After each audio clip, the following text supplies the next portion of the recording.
Actually दृढ़ संकल्प का मतलब क्या है? हम कहते हैं संकल्प दृढ़ है, विश्वास है और वैसे ही दिखाई देगा ऑलवेज और वैसे ही फील होगा। जब हम कहे संकल्प दृढ़ है और दिखाई ये देता है कि पता नहीं क्या हो जाएगा, ऐसा ना हो जाए, ऐसा ना हो जाए, दिखाई ये देता है, ऐसा ना हो जाए, हम ये संकल्प करते हैं ना, मतलब विजुअल क्या हो रहा है, कुछ और हो रहा है। तो संकल्प दृढ़ है, ऐसा ना हो जाए, तो उसको दृढ़ संकल्प नहीं कहे। तो दिखाई भी वो देता है, फील भी वही होता है। फीलिंग और विजुअल्स जब मैच होती है उसको दृढ़ संकल्प कहेंगे। तो आज बाबा की इस तरह के महावाक्य भी सुनेंगे। चलो बाबा के शब्दों में 26/3। मीठे बच्चे, अब बेहद की रात पूरी हो रही है, दिन आने वाला है, वापस घर चलना है। ठीक है, तो अब दर दर भटकना बंद करो। कहाँ कहाँ भटकते थे? दर दर भटकना।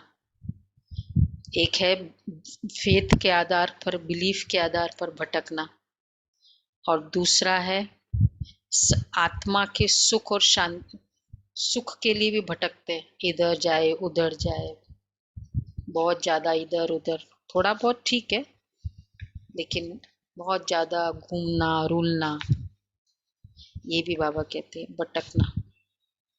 प्रश्न है, किस प्रैक्टिस के आधार पर तुम बच्चे बहुत अच्छी सर्विस कर सकते हो? अगर बहुत अच्छी सेवा करनी है तो कौन सी प्रैक्टिस होनी चाहिए? बहुत अच्छी सेवा के लिए बहुत अच्छी प्रैक्टिस चाहिए। बाबा की सीमत पे चलना। हेलो खुलना दीदी, बाबा को पूरा फॉलो करो, बाबा को पूरा फॉलो करो, बाबा को पूरा फॉलो करो। आत्माभिमानी स्थिति। बाबा ने आज कहा है, थोड़ा चैलेंज है, कम से कम स्टैंडर्ड स्टेटमेंट 8 घंटे याद की प्रैक्टिस हो, कम से कम। यदि कम से कम 8 घंटे तक याद बनी रहे, यह प्रैक्टिस हो जाए, तो सर्विस बहुत अच्छी कर सकते हैं, क्योंकि याद से ही सारे विश्व में पवित्रता और शांति के वाइब्रेशंस फैलते हैं। 8 घंटे वाला है ना बाबा की याद, तो बैठक के लिए नहीं बोला है, घंटे के लिए बोला है। तो 8 घंटे के मूवमेंट्स हो, बाबा मेरे साथ है, मुझे पूरा टाइम 1 घंटा योग कराया, योग किया, या ऑफिस में बैठी, मुझे ऐसे ही फील हो रहा है बाबा मेरे साथ है। 1 घंटा, 1 घंटा याद, 8 घंटे याद की प्रैक्टिस है, क्योंकि याद से ही सारे विश्व में पवित्रता और शांति के वाइब्रेशंस फैलते हैं। याद से ही विक्रम भी विनाश होंगे और पद भी उच्च मिलेगी। इसलिए इस रूहानी यात्रा में कभी भी थकना नहीं है। जिस्म का भान छोड़ देही अभिमानी बनने का निरंतर अभ्यास करते रहना है। जिस्म का भान, मैं आत्मा, शिव बाबा साथ। फाइनली पूरा कर करा के इसी पर आ जाता है। ये अच्छी सर्विस करनी है ना आज, इसलिए बाबा ने आज स्टार्टिंग में ही ये टिप्स दे दी। क्या करेंगे सर्विस के समय? मैं आत्मा, शिव बाबा साथ है, शिव बाबा साथ है, बस और कुछ नहीं करना है। अच्छा गीत है, रात के राही थक मत जाना, सुबह का मंजिल दूर नहीं। ओम शांति। बच्चों ने सावधानी सुनी, बाप ने बच्चों को सावधानी दी है कि हे रात के राही, क्योंकि अब तुम्हारे लिए दिन आ रहा है। यह है बेहद की रात और दिन। बेहद की रात पूरी होती और बेहद के दिन की स्थापना हो रही है। अब तुम बच्चों को जाना है अपने घर, जिसके लिए तुमने आधा कल्प भक्ति की है, परंतु तुम बाप को ढूंढ न सके, क्योंकि उनके नाम रूप को बदल दिया है। अब तुम जानते हो बाप दिन में अथवा कलयुग से सतयुग में जाने का रास्ता बता रहे हैं। बाबा ने समझाया है, भ्रष्टाचारी उनको कहा जाता है। टॉपिक चेंज किया, स्टैंडर्ड है ना बाबा का। भ्रष्टाचारी उनको कहा जाता है जो विकार में जाते हैं, जो विकार से पैदा होते हैं। भारतवासी बाप को ही भूल गए हैं। गीता का भगवान निराकार, उसके बदले साकार कृष्ण का नाम डाल दिया है। यह है बड़े ते बड़ी भूल, और एकच भूल भी कहते हैं ना बाबा। एकच भूल, बड़े ते बड़ी भूल। वैसे ये है भी तो बहुत बड़ा भूल तो है। आपने पूरा प्रोग्राम, पूरा लेक्चर दिया और बोल दिया आपने नहीं दिया, उसने दिया। 1 घंटे का, सिर्फ 1 घंटे का, क्योंकि उस लेक्चर से बहुत महिमा हुई और पूरा बोल दिया। वो बाजू में खड़ी थी वो बहन ने दिया। क्या कहेंगे, फील होगा कि नहीं होगा? 100 साल संगम युग के बाबा ने रोज पढ़ाया, कितना ऑपोजिशन फेस किया, कितना इंसल्ट फेस किया, कितनों के जीवन का बलिदान हुआ, कितना बड़ा त्याग कितनों ने किया एक बाबा के स्टेटमेंट के आधार पर। फिर बाद में द्वापर में बोल दिया ये किसी और ने कराया। भूल तो कम तो नहीं है ना, मतलब भूल की भी तो जबरदस्त भूल है। भूलने के वजह से भूल, हाँ जो भी है, इंटेंशनली या अनइंटेंशनली, बात तो बहुत बड़ी है ना। तो बाबा कहते, और वो भी फिर ऐसा थोड़ी कि उसी समय फील हुआ और बाबा ने सुना दिया। 2500 साल तक सहन करते रहे। बाद में कभी तो सुधरेंगे, पर याद ही नहीं आई किसी को। हाँ, तो फिर एक भूल से बहुत भूल हो जाती है ना। ये भूल गए तो फिर, और उसके कारण पूरा दुनिया गर्क में जा रही थी ये स्टेटमेंट के कारण कि श्री कृष्ण तो ऐसे बोलते हैं, ऐसे करते हैं, बोलते ऐसे है, करते ऐसे है। कुछ भी जो दिखाया है, भावना वैसे रॉन्ग नहीं थी, पर बाबा कहते हैं ये बड़े ते बड़ी भूल है, जिस कारण आधा कल्प दुख भोगना पड़ा। भूल निमित्त बनी है दुख भोगवाने के। ये भी ड्रामा का पार्ट नूंदा हुआ है। भक्ति मार्ग में भटकते रहते हैं। अगर बाप को जान ले तो भटकने की दरकार ही नहीं। तुमने अब बाप को जाना है। श्री कृष्ण अगर इसी रूप में आए फिर तो उनको पहचानने में कोई तकलीफ ही ना हो, झट सब जान जाए। परंतु ये तो इतना गुप्त है जो तुम बच्चे भी भूल जाते हो। कृष्ण को तो कोई भूल ही ना सके, शिव बाबा को तो भूल जाते। श्री कृष्ण एक बार दिख जाए, कहते भूला ही नहीं भूलता। उनको कोई छोड़े ही नहीं। सारी दुनिया एकदम चटक पड़े, समझे श्री कृष्ण तो हमको स्वर्ग में ले चलेगा, क्योंकि वह तो स्वर्ग का मालिक है। परंतु समझाने की बड़ी युक्ति चाहिए। अगर समझाने की युक्ति नहीं आती तो कहाँ डिससर्विस कर देते। मतलब बाबा बेशक ये मुरली बच्चों के लिए बोलते हैं, ये बच्चे ये भूल हो गई, ये नाम किया श्री कृष्ण को ऐसे ऐसे, हमको इसी फॉर्म में तो बताना नहीं है ना। क्योंकि बेचारों ने जो भी किया, जैसे भी किया, वो कोई रॉन्ग तो नहीं किया ना। उनको जो समझ में आया, जो बताया गया, वो बोलते गए। कोई समझाने वाला नहीं होगा तो जो मुझे समझ में आएगा वही तो मैं करूंगी। मैं एक घर में भी बहू आती है, उसको कोई बताने वाला ना हो तो वो तो जैसे उसको फीडिंग है उसके अनुसार वो घर को सेट करती रहेगी ना। और दूसरा आकर कहे तुमने भूल कर दी, वो कहेगा ये क्या, मुझे तो यही बोला गया, जो समझ में आया वो किया। तो बाबा कहते हैं इसलिए कहाँ का प्यार, उनके सेंटिमेंट्स को बहुत रिस्पेक्ट देना है, और वो नेचुरल है, रिस्पेक्ट है। तो बाबा कहते हैं तो कहाँ का डिससर्विस कर देते हैं, क्योंकि खुद ही पूरा समझा हुआ नहीं है। जो किसको अच्छी रीति सिद्ध कर हिसाब किताब बता सके। इस समय सब पतित है, गाते भी है पतित पावन सीताराम, परंतु पावन बनाने वाला कौन है ये नहीं जानते। गीता का भगवान कृष्ण समझ लिया है, राम का तो कोई शास्त्र ही नहीं है। ऐसे नहीं रामायण कोई रामचंद्र का शास्त्र है, क्षत्रिय धर्म कोई राम ने नहीं स्थापन किया। ब्राह्मण, देवता और क्षत्रिय तीनों धर्म एक साथ ही शिव बाबा स्थापन करते हैं। तुम्हारे में भी थोड़े हैं जो इस बात को समझ सकते हैं। राजा रानी तो एक होता है, बाकी प्रजा और दास दासियां तो अनेक बनते हैं। आगे राजाओं के पास ढेर दास दासियां थी। कैसे होती थी, कोई बहलाने के लिए, कोई डांस करने के लिए।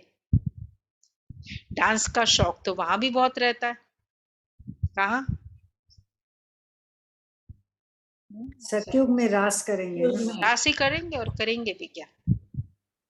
बड़े अच्छे एक्यूरेट डांस होते हैं, आजकल की तरह नहीं होता है।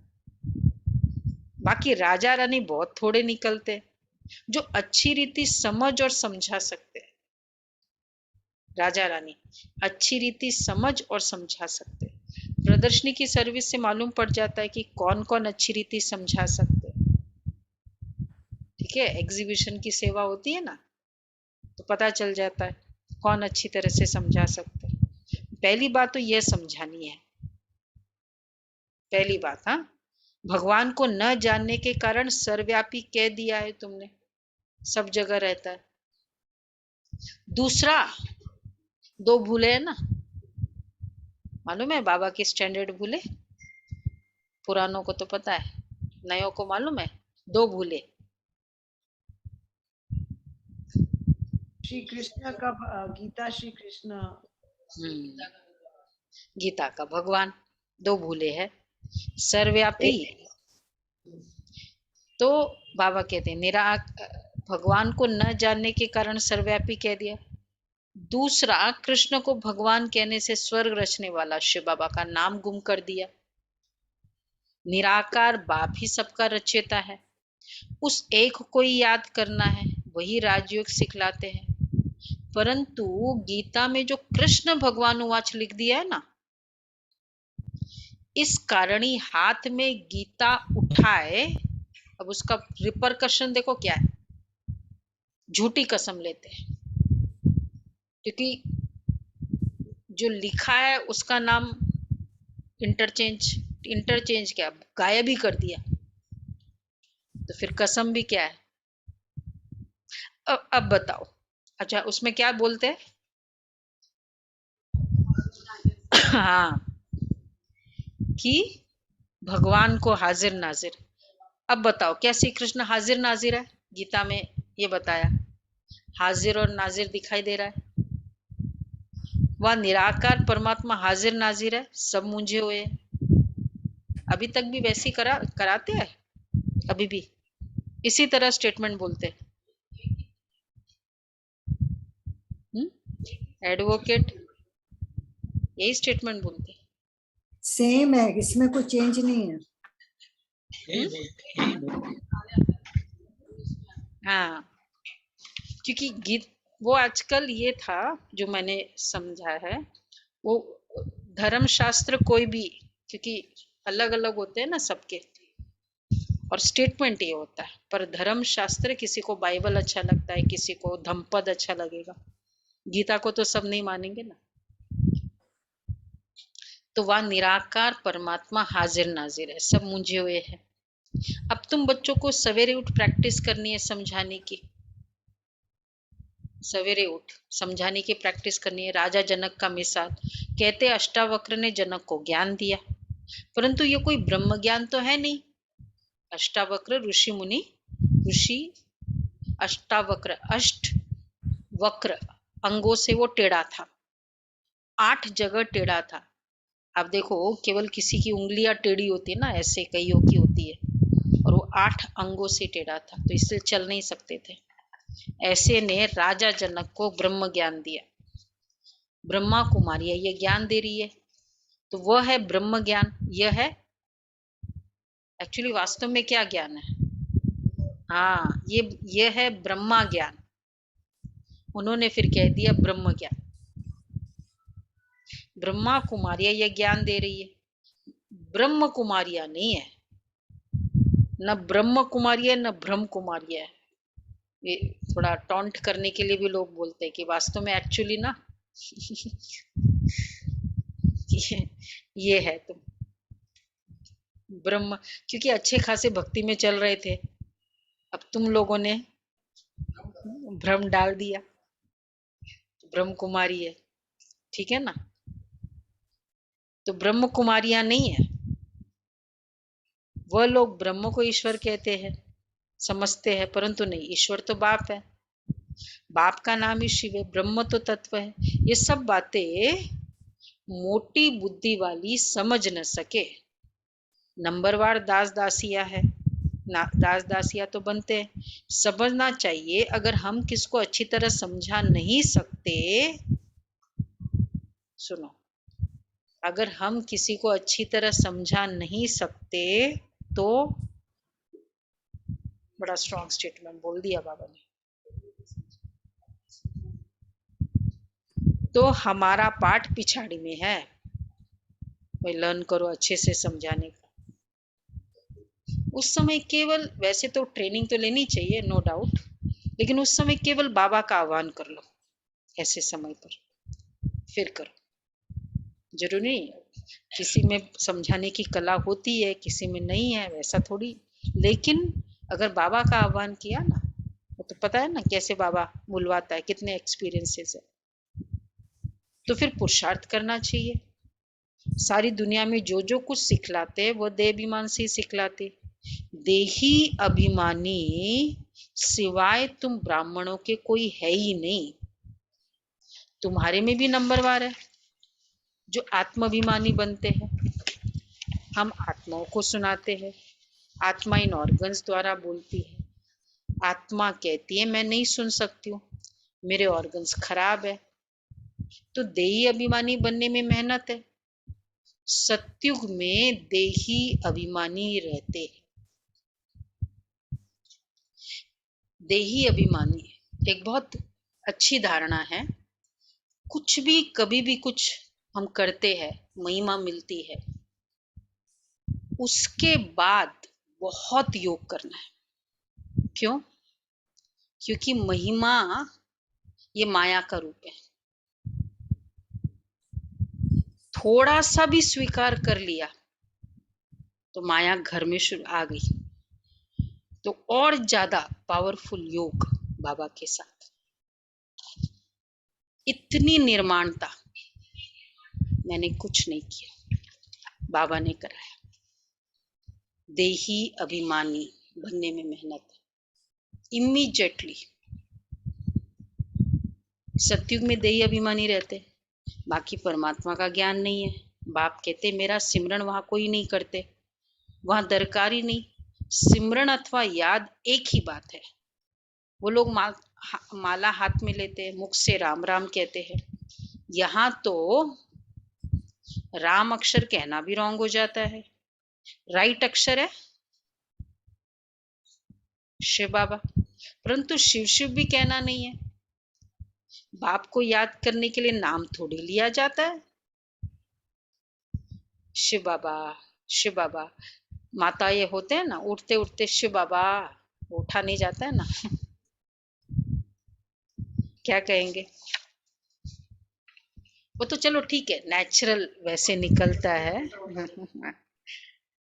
पर उस तरह से कोई, कई कहते मैं योग में बैठता हूँ ना, शिव बाबा बोलते रहता हूँ, ऐसा तो कोई नहीं है ना। जयनाथ भाई ऐसा तो नहीं करते? योग नहीं आता है तो योग सीख लो। पर ऐसा नहीं हो कि इसमें कुछ प्राप्ति न हो और काम चलता रहे। बाबा कहते हैं सिमरन अथवा याद एक ही बात है। बाप को याद करने के लिए नाम थोड़ी लिया जाता है। बच्चे को याद करना है तो नाम ले लेकर याद करते हैं क्या? संबंध है। बाप को याद करना है, यह है यात्रा। जिस्मानी यात्रा पर जाते तो भी याद रखते हैं कि हम अमरनाथ पर जाते, वो नाम तो लेना पड़ता है ना। बच्चे तुमको कुछ भी जपना नहीं है, तुम जान गए हो नाटक पूरा होना है, हमारे 84 जन्म पूरे हुए हैं, ये पुराना चोला छोड़ना है, पाठ बजाते बजाते पतित होना ही है। बाप कहते ये जो मनुष्य सृष्टि रूपी झाड़ है ना, उनका थूर सड़ गया है, रूट्स। बाकी देखो बीज ठीक है, जड़ें खराब हो गई है। कौन खराब हो गया बताओ? जड़ें खराब हो गई है। दीपक भाई फास्ट। मनुष्य सृष्टि रूपी झाड़ कल्प वृक्ष, जड़ें खराब हो गई है। प्रमोद भाई हाँ, हम ब्राह्मण आत्माएं, देखा है ना कल्प वृक्ष का ट्री, जड़ों में कौन है? हाँ, ब्राह्मण आत्माएं। वाइट वाइट ड्रेसेस बताते हैं ना, तो बाबा कहते हैं उनका थूर सड़ गया है, बाकी टाल टालिया बची है, यह भी तमो प्रधान हो गए है। झाड़ की आयु अब पूरी होती है, फिर से नाटक रिपीट होना है, हर एक अपना अपना पार्ट बजाएंगे, दूसरी कोई दुनिया ही नहीं है। अगर होती तो हम पढ़ते क्यों? कहते बाबा फिर से आकर राजयोग सिखलाओ, गीता ज्ञान सुनाओ। क्या मतलब है? अगर दूसरी दुनिया होती तो हम पढ़ते क्यों? स्वर्ग। क्या हुआ? दूसरी दुनिया होती तो हम पढ़ते क्यों? स्वर्ग की तरफ इशारा है बाबा का। सतयुग। तो हम नहीं आई समझ। तो हम वहाँ चले जाते ना, वहीं एफर्ट चले नहीं होता, जाते। अगर होती तो एफर्ट नहीं करना। फिर मेहनत करने की जरूरत नहीं पड़ती ना। हम उसको बना रहे हैं, वो है नहीं, हम उसको बना रहे हैं। इसी दुनिया को फिर अगर बदल रहे मुझे हैं। इधर ही अभी क्लास किचन का काम करना है इसी कमरे में, अब इसी कमरे में क्लास भी कराना है तो क्या करना होगा? तो समेटना पड़ेगा ना। अगर दूसरा होता तो इधर मैं समेटती नहीं, दूसरे कमरे में चली जाती। तो अगर इसी दुनिया में दूसरी दुनिया होती तो हम इसमें क्यों ठीक करते? इधर कुछ ठीक ना, तत्वों को ठीक करने की जरूरत नहीं, आत्माओं की सफाई की जरूरत ही नहीं, ये दूसरी दुनिया में जाना है। खुद को भी इतना साफ करने की जरूरत नहीं, इतना ज्यादा खुद को थोड़ा बहुत तो उस तरीके से तो करना पड़ता है, लेकिन बहुत सारी सेवा है ना। आत्माएं भी चली जाए, पूरा प्रकृति भी साफ हो, दूसरा पड़ा है अच्छा खासा, वहां चले जाओ। मतलब दूसरी दुनिया चाहे उसको अच्छा है या दुनिया तो है ना, मेन तो अच्छा हो तब फायदा है। बाबा कहते हैं अगर दूसरी होती तो हम पढ़ते क्यों? कहते बाबा फिर से आकर राजयोग सिखलाओ, गीता ज्ञान सुनाओ, पावन बनाओ। परंतु पतित हम कैसे बने ये कोई जानता ही नहीं है। अब तुम जानते हो हम ही पावन थे। फिर हिस्ट्री रिपीट होती है। अब बाप कहते हैं वापस घर चलना है, घर में तो बाप ही रहता है। कहते परम धाम में रहते फिर भूल जाते हैं। आत्माएं भी ब्रह्मांड में रहती है, यह सृष्टि है, इसमें मनुष्य रहते हैं। ब्रह्मांड में आत्माएं रहती है, फिर आती है पाठ बजाने। ऊपर में आकाश तत्व है, पैर सबके पृथ्वी पर है। अच्छा बाकी शरीर कहाँ है? वह तो आकाश तत्व में ही है। वहां तो आत्मा स्टार्स रहती है, वहां गिरने की चीज ही नहीं जो हम गिर जाएंगे, गिर पड़ेंगे। साइंस वाले रॉकेट में जाते हैं चक्र लगाने, फिर बाहर भी निकलते हैं, लिखते भी है ना, गिरने का डर नहीं है। इतनी आकर्षण है जो मनुष्य आकाश तत्व में ठहर जाते, स्पेस में जाते ना, हॉबी भी होती है ये। और कहते हैं कई जगह नॉर्थ पोल की तरफ डांस ऑफ कलर्स बहुत होता है, वहां नॉर्थ पोल में उस तरफ, तो वो भी देखने इसलिए भी जाते स्पेस में, ऐसा कोई वर्ल्ड है।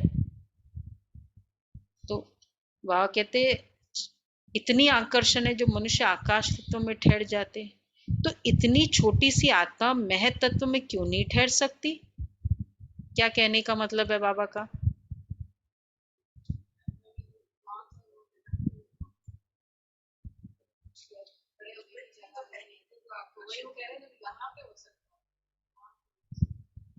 यहाँ पे क्या? मतलब वही स्पेस में, जब फिजिकल चीज भी स्पेस में रह सकती है तो आत्मा क्यों नहीं रह सकती है परम धाम में? अच्छा, कैसे रहती है? आज बाबा बड़े क्लियरली बता रहे हैं।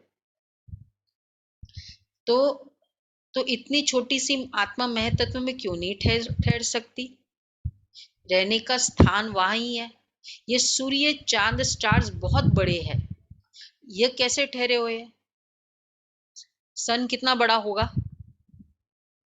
पूरे धरती पर एक सूरज जो प्रकाश दे रहा हो कितना बड़ा होगा? और वो जो सूक्ष्म दुनिया है उससे परे, सूर्य चांद से परे, और परम धाम उससे परे। तो बाबा कहते तो रहने का स्थान भी वहां है। अच्छा, बहुत बड़े हैं ये सूर्य चांद, स्टार्स कितने बड़े होंगे? वो तो यहाँ से इतनी दिख रहे हैं, यहाँ से प्लेन दिखता है ऊपर, कितना दिखता है? हाँ, प्लेन को ही देख लो ना, एक्चुअल कितना बड़ा है? सूर्य कितना बड़ा होगा, चांद कितना बड़ा होगा? अब देखो ये कैसे ठहरे हुए हैं, अब ये कैसे ठहरे हुए ऊपर? सूर्य चांद, ये किसी ने नहीं बताया, साइंस ने। कोई रस्सी आदि तो नहीं है, रहने का स्थान ही वहां है। ये सारा ड्रामा बना हुआ है। क्या कहना चाह रहे बाबा? भाई साइंस वाले है कोई? हाँ, आत्माएं भी परम धाम में ऐसे लटक सकती है। मतलब ये सारे धरती तक के ये ग्रेविटेशनल फोर्स और ये सब प्रॉब्लम है, बियॉन्ड दैट तो कुछ भी नहीं है ना प्रॉब्लम, कोई फोर्स ही नहीं है। उनका अपना अपना एनर्जी फील्ड है और वो उसी में ही रहते हैं। मतलब फिजिकल का ही कितना अच्छा मुझे बाबा की आज की मुरली से कि एग्जाम्पल रिलेट बाबा ने इतना अच्छा किया। फिजिकल भी बियॉन्ड ग्रेविटेशनल फोर्स इतना ऑटोमेटिक रह सकता है, तो आत्माएं तो सूक्ष्म है, आराम से रह सकती। तो ये सारा ड्रामा बना हुआ है। हम 84 के चक्र में आते, ये झाड़ है, कितनी बड़ी टालटालियां है, बाकी छोटे छोटे थोड़ी देख सकेंगे। बाबा भी नटशेल में समझाते। देखो कितना मतलब खोल खोल के चीज बताई है बाबा ने। इतना खोल के कौन से न साइंस ने बताया है, ना कोई स्पिरिचुअल साइंस ने भी नहीं, कोई शास्त्र में भी नहीं बताया। बोलते ऊपर है, ब्रह्मलोक है, बस बोल दिया। तो ब्रह्मा विष्णु शंकर तुम जानते हो, बाबा नटशेल में समझाते। जो पीछे पीछे आते हैं वो जरूर, जो पीछे पीछे आते हैं, यहाँ नहीं लेकिन वहां सतयुग में, तो वो जरूर थोड़े जन्म ही लेंगे, बाकी एक एक का हिसाब नहीं बताएंगे। तुम जानते हो ब्रह्मा द्वारा ब्राह्मण देवता क्षत्रिय धर्म की स्थापना हो रही है, जिससे स्थापना हुई उनको ही फिर पालना करनी है। ब्रह्मा विष्णु शंकर तीनों ही देवता अलग अलग है, बाकी ऐसे नहीं ब्रह्मा को 3 मुख है, ऐसे हो न सके। बाप कहते बच्चे तुम बिल्कुल बेसमझ बन गए हो, बाप आकर समझदार बनाते हैं। अभी तुम सब सीताएं रावण की कैद में हो, तुम ही बंदर थे, तुम्हारी सेना ली, तुमको ही मंदिर लायक बनाया। अब राजधानी स्थापन हो रही है, जितना जो श्रीमत पर चलेंगे उतना ही उच्च पद पाएंगे।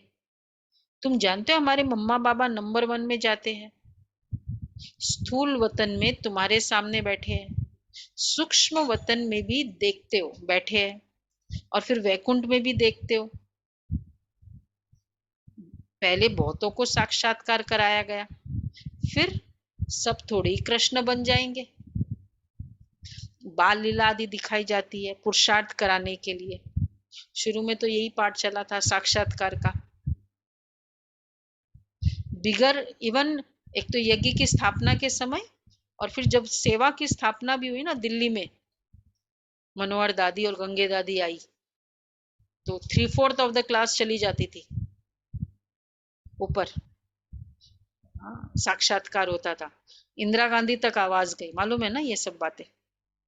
इंदिरा गांधी तक पता चला कि ऐसे, क्योंकि ऑब्वियसली जादू वाली चीज तो थी ना। बहनें आती थी, बाबा रस्सी खींचता था, और फिर बाद में उन्होंने गुप्तचर भेजे, देखे वहां क्या होता है, मतलब कुछ ऐसा मिसमैराइज या कुछ करते हैं कुछ, वो चुपचाप से देख के चले गए। तो सेवा के स्टार्टिंग में भी बाबा ने ये चाबी यूज की। तो बाल लीला आदि दिखाई जाती है पुरुषार्थ कराने के लिए। अच्छा, बिगर पुरुषार्थ महाराजा महारानी तो नहीं बनेंगे। जो पक्के निश्चय बुद्धि है वो एकदम अचल अडोल, पुरुषार्थ किया ना, पक्के निश्चय बुद्धि है वो एकदम ठहर जाते हैं। बाबा हम तो आपको कभी भी नहीं छोड़ेंगे। कई फिर ऐसे कहते कहते बाबा हम आपको कभी नहीं छोड़ेंगे, और कई फिर ऐसे कहते कहते चले जाते, छोड़ भी जाते, छोड़ भी देते। ऐसे तो नहीं है ना कोई, यहाँ सब पुराने बैठे हुए पक्के,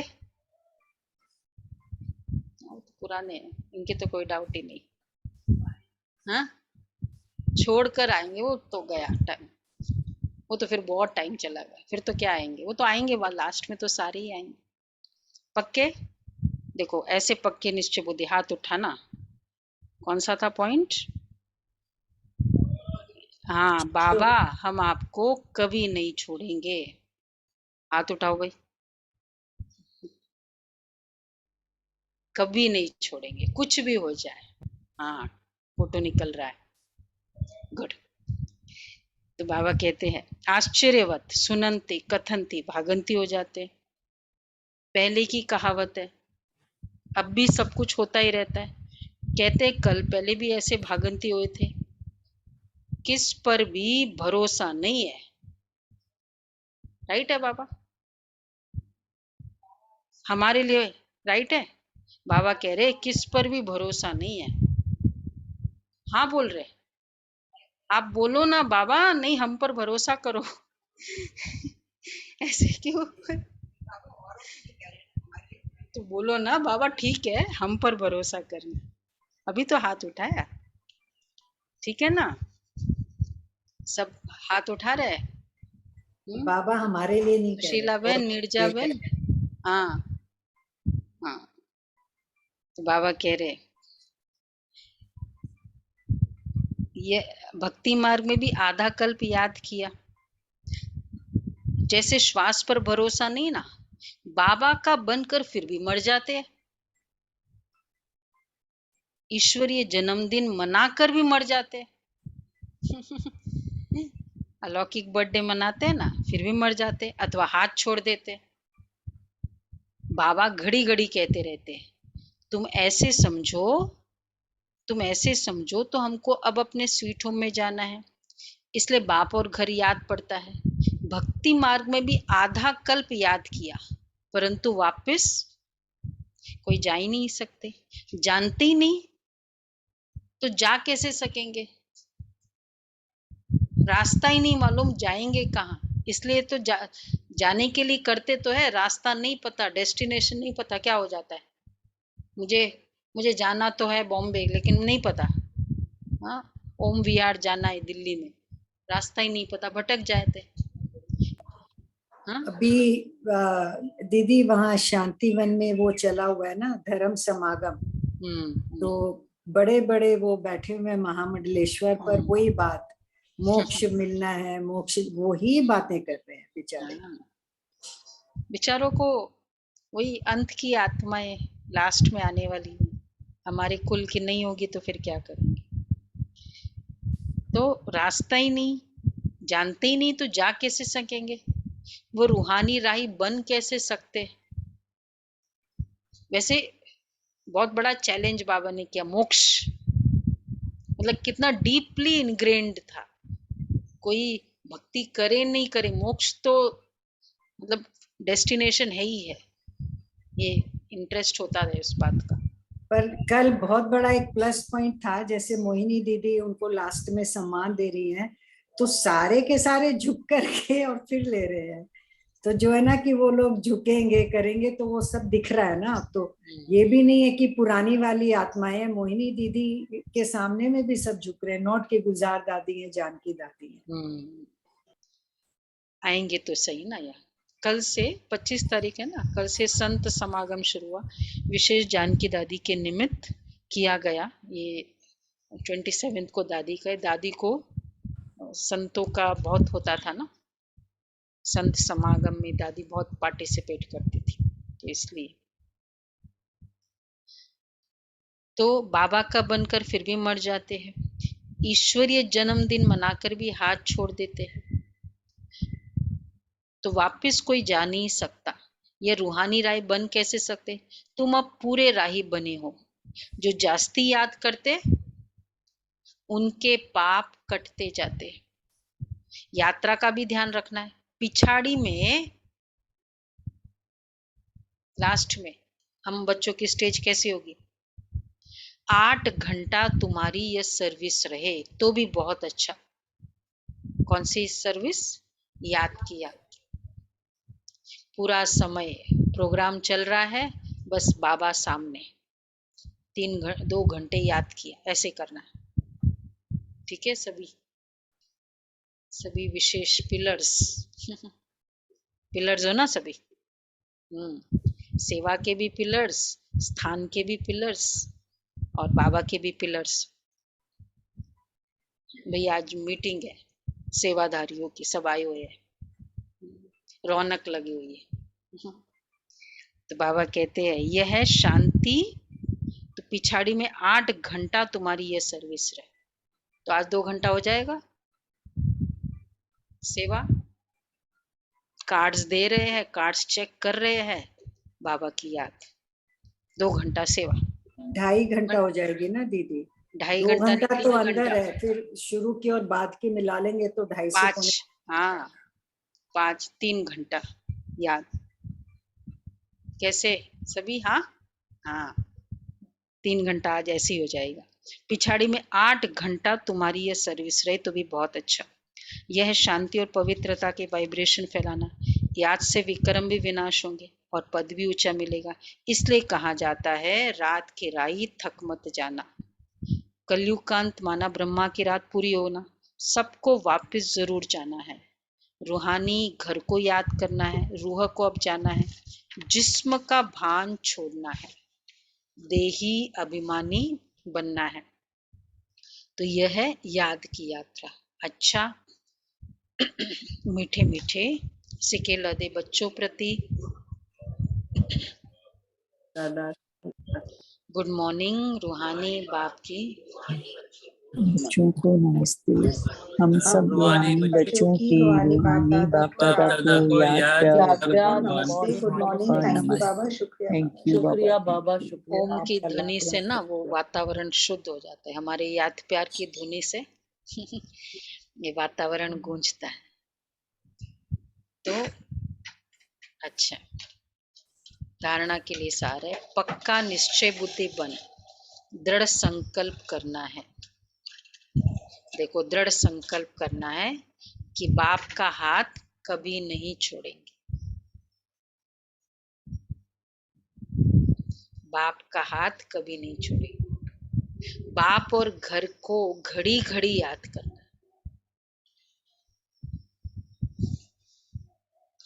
बाप और घर को घड़ी घड़ी याद करना है। दूसरा है देही अभिमानी बनने की मेहनत करनी है। 5 विकारों रूपी रावण की कैद से छूटने के लिए श्रीमत पर चलना है। मंदिर लायक बनने का पुरुषार्थ करना है। मंदिर लायक बनने का पुरुषार्थ करना है। वरदान है, बहुत अच्छा वरदान है। ज्ञान युक्त भावना और स्नेह संपन्न योग द्वारा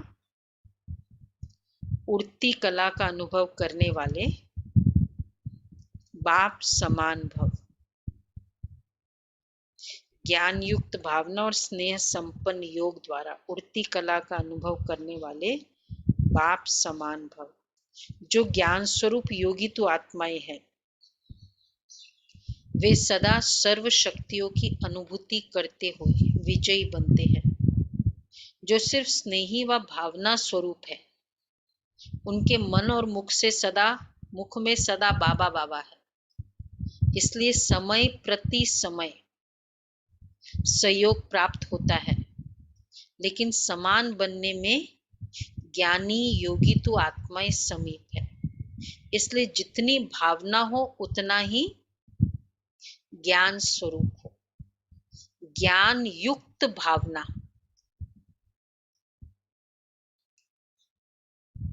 और स्नेह संपन्न योग, इन दोनों का बैलेंस उड़ती कला का अनुभव कराते हुए बाप समान बना देता। कई बार नहीं, गोपी बहन का एक अनुभव था, दादी में कैसे ज्ञान युक्त भावना थी। नीचे से ऊपर आ रहे थे मधुबन में, आबू रोड से ऊपर शांतिवन में कॉन्फ्रेंस था, तो बीच भोजन खा के फिर ऊपर आ रहे थे। दादी तो कार में भी फिर चश्मा लगा के पूरे ईमेल्स पढ़ना, ईमेल्स का जवाब देना। तो और ये सामने बैठी थी और ये भोजन खा के ऊपर आई, तो वो थोड़ा चक्कर वक्कर हो रहा है और अब बोले कैसे, दादी को कुछ नहीं बोल सक रही है। फिर दादी अपना चश्मा वश्मा पहन के कहती है, अब डिक्टेशन करती हूँ मैं। अब क्या बोले दादी को, नहीं कर सकती हूँ। अब फिर वो ड्राइवर को बोला, 1 मिनट रुको, मैं थोड़ा बाहर रुक के थोड़ा पानी वानी पी के फिर अंदर आई। फिर बाद में बोला दादी ने कि अच्छा। बोला, दादी आपको समझ में नहीं आता, मुझे इधर तबीयत ठीक नहीं है और आपको तो सिर्फ सेवा दिखती है। तो मतलब फीलिंग तो होनी चाहिए ना। तो दादी ने चश्मा निकाला, बोला देखो, तुम अभी भोजन के समय क्या कर रही थी? 3-4 बहनें मिल जाती है भोजन के समय नीचे डाइनिंग टेबल पे, फिर क्या करते, थोड़े गप्पे मार रही थी। वो दूसरी 2-3 बहनें लंदन की मिली। बोला, ये तबीयत क्यों खराब होती है? क्योंकि मन को तुमने पहले खराब किया, इधर उधर की बातें की, वो की, तो इसलिए। फिर दादी ने प्यार से दृष्टि दी, ज्ञान युक्त भावना। नहीं तो क्या करते, अरे रे सो जाओ, ये है वो। स्ट्रिक्ट भी थी पर ज्ञान के तरीके से भावना थी। अच्छा, स्लोगन है, सदा स्नेही व सहयोगी बनना है तो सरलता और सहनशीलता का गुण धारण करो। स्नेही व सहयोगी बनना है तो सरलता और सहनशीलता का गुण धारण करो। मातेश्वरी के अनमोल महावाक्य। ओम शांति। ये जो शब्द उच्चारण करते, हम सो सोहम, शिवोहम, अहम आत्मा सो परमात्मा, अब ये महावाक्य कौन उच्चारण करते और इन शब्दों का यथार्थ अर्थ क्या है? जब ओम अक्षर कहते तो ओम का अर्थ है मैं आत्मा शांत स्वरूप हूँ। ये निश्चय होने से फिर मैं आत्मा सो परमात्मा हूँ, ये अक्षर ही नहीं कह सकते। फिर तो ऐसे ही समझते कि मैं आत्मा परमात्मा की संतान हूँ। तो ये ओम शब्द कहना आत्माओं का अधिकार है। ओम, मैं आत्मा शांत स्वरूप हूँ। वो मैं आत्मा नहीं हूँ, लेकिन उसकी तरह मैं भी शांत स्वरूप। ओ जैसे मैं, ये मीनिंग बताते। फिर हम सो सोहम, शब्द कहते हैं, तो उस शब्द का अर्थ है हम सो पूज्य सो पुजारी, हम सो पूज्य। अब यह शब्द भी आत्मा ही कह सकती है। ये जो मनुष्य कहते अहम आत्मा सो परमात्मा, अब ये शब्द सिर्फ परमात्मा ही कह सकता है, क्योंकि वही एक आत्मा परमात्मा है। फिर यह जो शिवोहम शब्द कहते हैं वो भी परमात्मा कह सकता है, क्योंकि वो शिव है। तो इन शब्दों के अर्थ को भी तब जानते जब परमात्मा आकर ये नॉलेज देते। बाकी और धर्म वालों को, क्रिश्चियन आदि को ये मालूम ही नहीं कि हम सो पोप बनूंगा, उन्हों को ये नॉलेज ही नहीं है। अभी हमको ये नॉलेज मिली है कि हम सो देवता बनेंगे, हमारे सामने देवताओं का यादगार चित्र है, और साथ साथ उन्हों के जीवन चरित्र, हिस्ट्री, गीता, भागवत सामने है, क्योंकि हम आदि से अंत तक सारे कल्प के चक्र में हैं, और वो धर्म पिताएं जब आते हैं तो वो कल्प के बीच में आते हैं, इसलिए वे हम सो शब्द नहीं कह सकते, ओम शब्द कह सकते हैं। देखो कितना क्लियर है। हम सो हम मतलब पूज्य देवी देवता, वो शब्द वो नहीं कह सकते, ओम शब्द कहते, इसलिए ज्यादातर लोग ओम यूज करते, सो हम कम यूज करते। अच्छा, ओम शांति, ओम शांति। अब अव्यक्त इशारे। हर समय माया और प्रकृति के पपट शो में मनोरंजन का अनुभव करने के लिए अपनी स्थिति की सीट में सदा साक्षी दृष्टि की चाहिए। दृश्य कितना भी बदलता रहे, लेकिन साक्षी दृष्टा की सीट पर स्थित रहने वाली संतुष्ट आत्मा साक्षी हो हर परिस्थिति को स्वस्थिति से बदल देती है। पपेट शो है, ये भी ठीक है।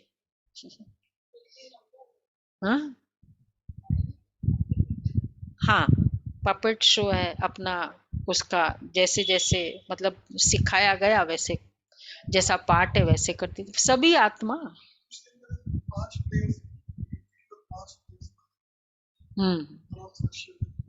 Five elements, right. ओके जी।